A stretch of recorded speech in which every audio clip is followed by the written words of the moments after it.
Sebelumnya saya mohon maaf jika saya bertanya melalui secari kertas. Saya seorang single mom yang saat ini sedang dekat dengan seseorang. Bentar ya. Di awal hubungan kami LDR dengan beda pulau karena keluarga beliau tidak setuju dengan hubungan kami dan beliau nekat meninggalkan keluarganya demi menemui saya tanpa uang dan harta benda apapun dan tanpa bilang terlebih dahulu kepada saya. Beliau jalan kaki dari rumahnya untuk bertemu saya, tapi kemudian saya kirimkan beliau uang untuk ongkos ke rumah saya.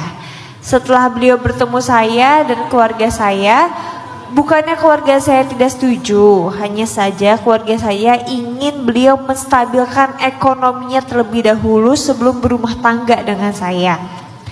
2 tahun berlalu, saya tetap menunggu beliau berproses menstabilkan ekonominya memulai dari nol. Tapi sampai saat ini beliau belum bisa membuktikannya dan penghasilan beliau hanya cukup untuk makan beliau sehari-hari. Kontrakan pun pindah-pindah karena kadang belum bisa bayar karena memang di sini tidak ada keluarga.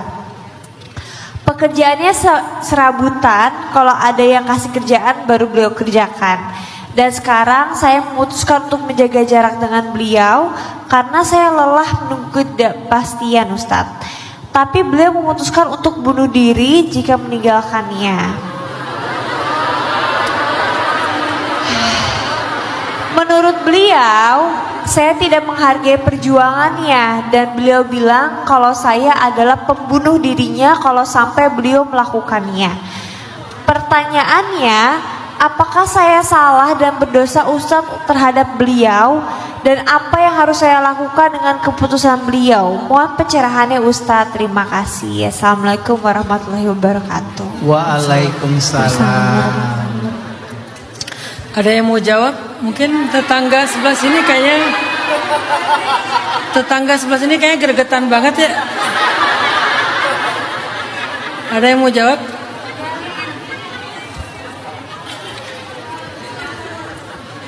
Belum nikah aja udah drama kan?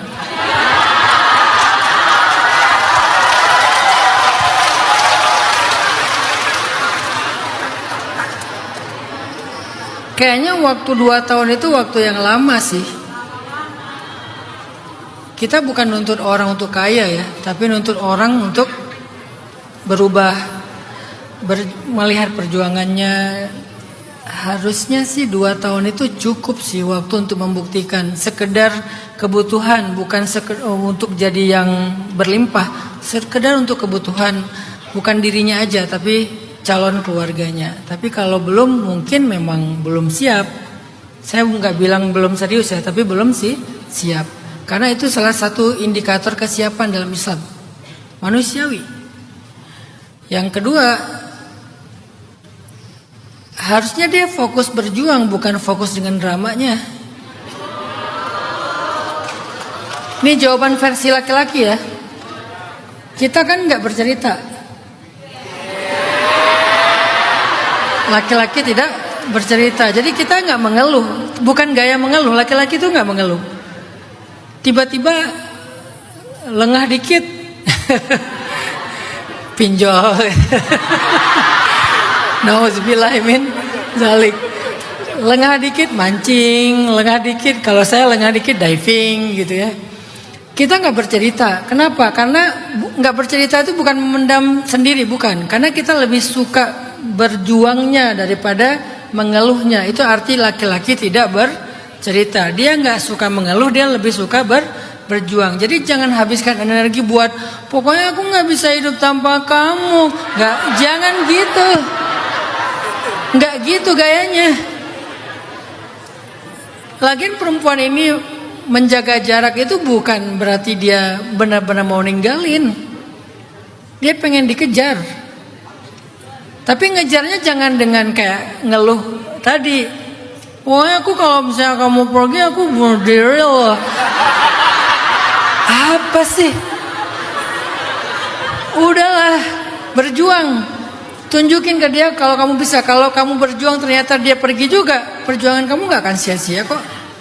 Kamu jadi kayak high value man gitu kan, yang nanti kamu akan ketemu dengan orang yang perempuan yang juga punya nilai yang pantas buat kamu. Jadi udah fokus aja berjuang. Buat cowok ya, buat cewek, kayak keputusan dia udah benar sih. Saya setuju dengan keputusan dia, tapi ini subjektif ya. Kalian boleh agree, boleh enggak. Namanya juga berpendapat. Saya setuju aja dengan keputusan dia. Jangan serius dulu, karena ini agak resiko dengan mental yang masih rapuh kayak gini. Belum nikah juga, belum dikasih amanah yang berat, udah ngeluh kan. Gimana nanti amanahnya berat. Harusnya laki-laki itu nggak mudah mengeluh, tapi dia boleh cerita, dia boleh curhat, tapi jangan yang kayak terlalu drama lah. Allahu a'lam.